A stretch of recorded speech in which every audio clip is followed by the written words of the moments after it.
ബഹുമാനീയരും പ്രിയപ്പെട്ടവരുമായിട്ടുള്ള ഏവരുമേ, പ്രത്യേകിച്ച് ഈ ദിവസങ്ങളിൽ റിട്ടയർ ചെയ്യുന്ന നമ്മുടെ പ്രിയപ്പെട്ടവർ, പ്രിയ സഹപ്രവർത്തകർ,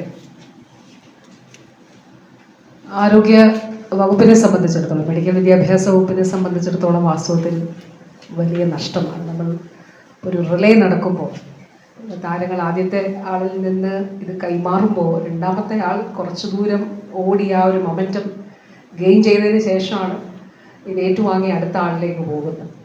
അപ്പോൾ സർക്കാർ സംവിധാനത്തിൽ പലപ്പോഴും അത് നമുക്ക് സാധ്യമാകുകയില്ല. അപ്പോൾ നിങ്ങൾക്ക് ഓരോരുത്തർക്കുമുള്ള ഒരു വലിയ അനുഭവ പരിചയം, പ്രാക്ടിക്കലായിട്ടുള്ള നിങ്ങളുടെ ഒരു പ്രായോഗികമായ പരിജ്ഞാനം, നിങ്ങളുടെ അഡ്മിനിസ്ട്രേറ്റീവ് സ്കിൽസ്, ഇതിനൊന്നും പകരം വെക്കാൻ മറ്റൊന്നുമില്ല. അപ്പോൾ ഒരു 14 പേര് ഒരേ സമയം, അതും DME തലം മുതൽ റിട്ടയർ ചെയ്യുന്നു എന്ന് പറയുമ്പോൾ വകുപ്പിനെ സംബന്ധിച്ചിടത്തോളം, ഡിപ്പാർട്ട്മെൻറ്റിനെയും ഡയറക്ടറേറ്റിനെയും സംബന്ധിച്ചിടത്തോളം വലിയ വലിയ നഷ്ടമാണ് ഉണ്ടാകുന്നത് എന്നുള്ള യാഥാർത്ഥ്യത്തിൽ നിന്നുകൊണ്ടാണ് നമ്മൾ ഈ ഒരു മീറ്റിംഗ് ഇവിടെ ഓർഗനൈസ് ചെയ്തിട്ടുള്ളത്. ഞാൻ ഇതിനെക്കുറിച്ചാണ് ചിന്തിച്ചുകൊണ്ടിരുന്നത്. പക്ഷേ അപ്പോൾ ACSൻ്റെ പ്രസംഗത്തിൽ ACS പറഞ്ഞു, DME ഈ 30-ാം തീയതി കഴിഞ്ഞാൽ ടോട്ടലി ഫ്രീ ആകാൻ പോവുകയാണ്, സ്കിറ്റൊക്കെ ആയിട്ട് കൂടുതൽ സജീവമാകുമെന്ന് പറഞ്ഞപ്പോൾ ഞാൻ DME ചോദിച്ചു, അതിൽ എൻ്റെ റോൾ എന്തായിരിക്കും, വില്ലത്തി ആയിരിക്കും എന്ന് ചോദിക്കുകയുണ്ടായി. അപ്പോൾ നമ്മുടെ ഡോക്ടർ രമല ബേബി മാഡം DME സ്ഥാനത്ത് നിന്ന് മാറുമ്പോൾ ഞാൻ വരുമ്പോൾ ഡോക്ടർ JDME ആണ്. 2022 എൻ്റെ ഓഫീസിൽ വെച്ചാണ് ഞാൻ അദ്ദേഹത്തിൻ്റെ ഇത് കൈമാറി DME ആയ ഓർഡർ കൈമാറുന്നത്.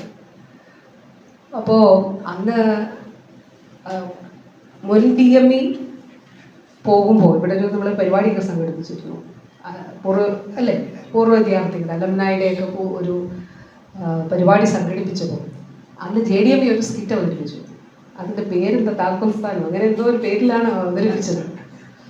അതിൽ പറയുന്നുണ്ട്, നമ്മളെ മാഡം JDME താക്കോൽ ഏൽപ്പിച്ചിട്ട് പോവുകയാണ്. ഇനി ഈ താക്കോൽ ആരെയാണ് ഏൽപ്പിക്കുന്നത് എന്നുള്ള ചോദ്യം DMEയുടെ മുന്നിലുണ്ടോ എന്ന് എനിക്ക് അറിഞ്ഞൂടാ. പക്ഷെ അന്ന് കുറേ വിഷയങ്ങൾ കൂടി ഉണ്ടായിരുന്നു. അന്ന് DMEയുടെ സ്കിറ്റിലുണ്ടായിരുന്നത് നമ്മുടെ മെഡിക്കൽ കോളേജുകളിൽ NMCയുടെ പരിശോധന വരുമ്പോൾ നമ്മൾ ഇവിടെ നിന്ന് എടുത്ത് അവിടേക്ക് വെക്കും, അവിടെ നിന്ന് എടുത്ത് അവിടേക്ക് വെക്കും. അത് മൂലമുള്ള സമ്മർദ്ദങ്ങളൊക്കെ ആയിരുന്നു അന്നത്തെ സ്കിറ്റിലുണ്ടായിരുന്നത്. അന്ന് പറഞ്ഞു, ഞങ്ങളിങ്ങനെ ഓടിക്കല്ലേ, ഞങ്ങൾക്കിങ്ങനെ പോകാൻ വയ്യ എന്നുള്ളതൊക്കെ പറയുന്ന ആ രീതിയിലുള്ളൊരു കണ്ടന്റാണ് അതിലുണ്ടായിരുന്നത്.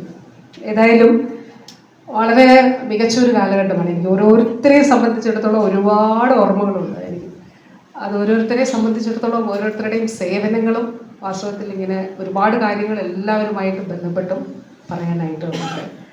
ഞാൻ എല്ലാവരുടെയും സർവീസസ് സംബന്ധിച്ചോ അല്ലെങ്കിൽ കോൺട്രിബ്യൂഷൻ സംബന്ധിച്ചോ പറയാനായിട്ട് ഈ സമയം എടുക്കുന്നില്ല. പക്ഷേ definitely I am acknowledging all the wonderful services you have done, not only during this period but the entire period of your career.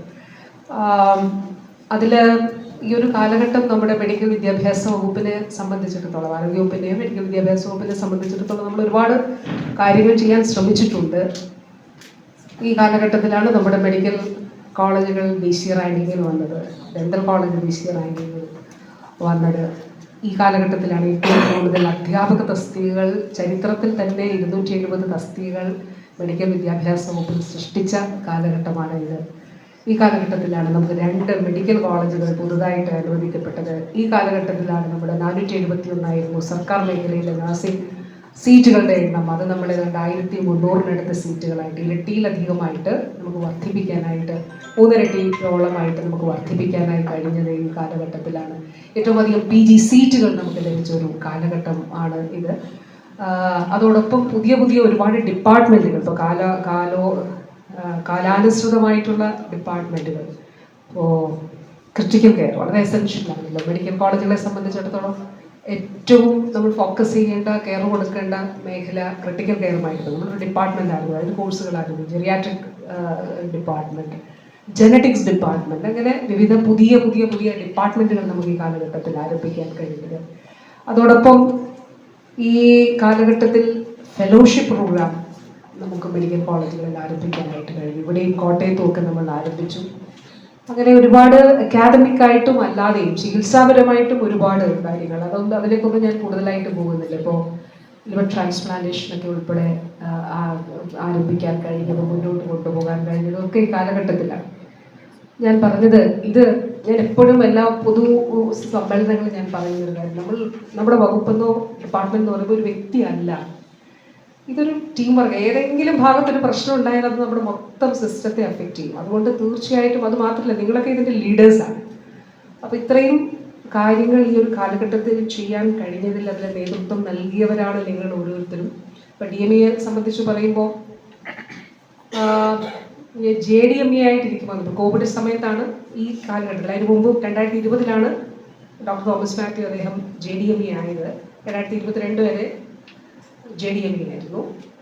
അപ്പോൾ ആദ്യത്തെ ഒരു വർഷം ഈ സർക്കാരിൻ്റെ കാലഘട്ടത്തിലും നമ്മൾ സെക്കൻഡ് വേവും പിന്നെ തേർഡ് വേവും 2022 മാർച്ച് ഏപ്രിൽ വരെ. ഞാൻ ആദ്യം ഓർക്കുന്നത് JDME ഏൽപ്പിച്ച ഏറ്റവും പ്രധാനപ്പെട്ട ഒരു ടാസ്ക് പരിയാരം മെഡിക്കൽ കോളേജിനെ സംബന്ധിച്ചായിരുന്നു. പരിയാരം മെഡിക്കൽ കോളേജിൽ നമ്മൾ ഏറ്റെടുത്തെങ്കിലും നമുക്ക് ജീവനക്കാരുടെ വിഷയങ്ങൾ സംബന്ധിച്ച് അതെങ്ങനെ വേണം, കാരണം എറണാകുളം പോലെയല്ല പരിയാരം, എറണാകുളത്തിൻ്റെ ഒരു കാലയളവല്ല പരിയാരത്തിലുള്ളത്. അപ്പോൾ ഏത് രീതിയിലാണ് ഈ ജീവനക്കാരുടെ ആകിരണ പ്രക്രിയ നടക്കുന്നത് എന്നുള്ളത് പറയുമ്പോൾ വളരെ എളുപ്പമാണ്, പക്ഷെ വളരെ സങ്കീർണമായിട്ടുള്ള ഒരു കാര്യമാണ്. അപ്പോൾ അതിന് നമ്മൾ മണിക്കൂറുകൾ ഇവിടെ മീറ്റിംഗ് ചേർന്നു. അതിനുശേഷം അതിന് കൃത്യമായിട്ടുള്ളൊരു പ്ലാൻ തയ്യാറാക്കി JDME തന്നെ നേരിട്ട്, ഇപ്പോഴത്തെ DME തന്നെ നേരിട്ട് അവിടെ പോയി ജീവനക്കാരുമായിട്ട് സംസാരിച്ചു, ആശയവിനിമയം. അത് വളരെ പ്രധാനപ്പെട്ട ഒരു കാര്യമാണ്. ഇത് അവരെ മനസ്സിലാക്കിപ്പിക്കുക എന്നുള്ളത്. ഇപ്പോഴും മനസ്സിലാക്കാത്ത ചില പ്രശ്നങ്ങൾ അവിടെ നിലനിൽക്കുന്നുണ്ട്, ഒറ്റപ്പെട്ട പ്രശ്നങ്ങൾ. എന്നിരുന്നാൽ പോലും ഇത് മനസ്സിലാകും, അവരത് ഉൾക്കൊള്ളുക, ഇതെല്ലാം വളരെ പ്രധാനപ്പെട്ടത്. അങ്ങനെ ഒട്ടേറെ കാര്യങ്ങൾ പെട്ടെന്ന് മനസ്സിലേക്ക് കടന്നു വരുന്നത് ഞാൻ ഓർക്കുന്നു. തീർച്ചയായിട്ടും പിന്നീട് ഇന്നിപ്പോൾ റേബീസിൻ്റെ ഒരു വിഷയം വന്നതുകൊണ്ട് തന്നെ ഡോക്ടറുടെ ഒരു പ്രൊഫഷണൽ ജീവിതത്തിൽ എനിക്ക് തോന്നുന്നു പേവിഷബാധയുമായിട്ട് ബന്ധപ്പെട്ടിട്ടുള്ള അദ്ദേഹത്തിൻ്റെ പ്രവർത്തനങ്ങൾ വളരെ നമ്മുടെ ഡിപ്പാർട്ട്മെൻറ്റും എക്കാലവും ആരോഗ്യ രംഗം അക്നോളജ് ചെയ്യുന്നതാണ് എന്നുള്ളതാണ് ഞാൻ മനസ്സിലാക്കുന്നത്. അപ്പോൾ അതിൽ നമ്മളുടെ സ്പെഷ്യൽ ടീമിൻ്റെ ഒരു എക്സ്പേർട്ട് ടീം ഉണ്ടായിരുന്നു, അതിൽ അദ്ദേഹം അംഗമായിരുന്നു. അപ്പോൾ അതിനെ ഒട്ടേറെ കാര്യങ്ങൾ നിങ്ങൾ ഓരോരുത്തരെയും സംബന്ധിച്ചിടത്തോളം ഞാൻ എടുത്ത് പറയുന്നില്ലെങ്കിലും അതിൽ എല്ലാവരുടെയും പ്രവർത്തനങ്ങൾ ഞാൻ ഈ ഘട്ടത്തിൽ വളരെ നന്ദിയോടുകൂടി ഓർക്കുന്നു. അതുകൊണ്ട് ഇതൊരു സാങ്കേതികമായിട്ടുള്ള വിരമിക്കൽ മാത്രമാണ്. നിങ്ങൾ ഓരോരുത്തരെയും സംബന്ധിച്ചിടത്തോളം ഇതിപ്പോൾ നമുക്ക് നമ്മുടെ ജീവിതത്തിൻ്റെ ഒരു ഘട്ടം എന്നുള്ളത് മാത്രമേ ഉള്ളൂ. പക്ഷേ ഈ ഒരു അനുഭവ പരിചയവും പ്രാഗൽഭ്യവും നേതൃപാഠവും കൊണ്ട് തീർച്ചയായിട്ടും കൂടുതൽ കാര്യങ്ങൾ നമുക്ക് ആരോഗ്യരംഗത്തിന് അതോടൊപ്പം തന്നെ നമുക്ക് സർക്കാർ മേഖലയ്ക്ക് ഉൾപ്പെടെ നൽകാൻ കഴിയും നിങ്ങൾക്ക് ഓരോരുത്തർക്കും. നിങ്ങളെ ഓരോരുത്തരെയും ഹൃദയപൂർവ്വം ഒപ്പം നിങ്ങളുടെ എല്ലാ പ്രിയപ്പെട്ട കുടുംബങ്ങളെയും ഞാൻ ഈ അവസരത്തിൽ എല്ലാം ആദരവും അറിയിക്കുന്നു. എല്ലാവിധമായിട്ടുള്ള മംഗളങ്ങളും നേരുന്നു, എല്ലാ നന്മകളും നേരുന്നു. നമ്മൾ ബി വിത്ത് അസ് എന്ന് മാത്രമാണ് എനിക്ക് പറയാനുള്ളത്. You will always be with us and thank you very much. And thank you. ഞാനൊരു അതിശയോക്തിയിൽ പറയുന്നില്ല, നിങ്ങൾ ഓരോരുത്തരോടും ഹൃദയത്തിൽ നിന്ന് ഹൃദയത്തിൻ്റെ ഭാഷയിൽ I would like to take this opportunity to thank each one of you and also നമ്മുടെ എല്ലാവിധമായ ആദരവും അറിയിച്ചുകൊണ്ട് എല്ലാ നന്മകളും നേരുന്നു. Thank you very much. Thank you madam.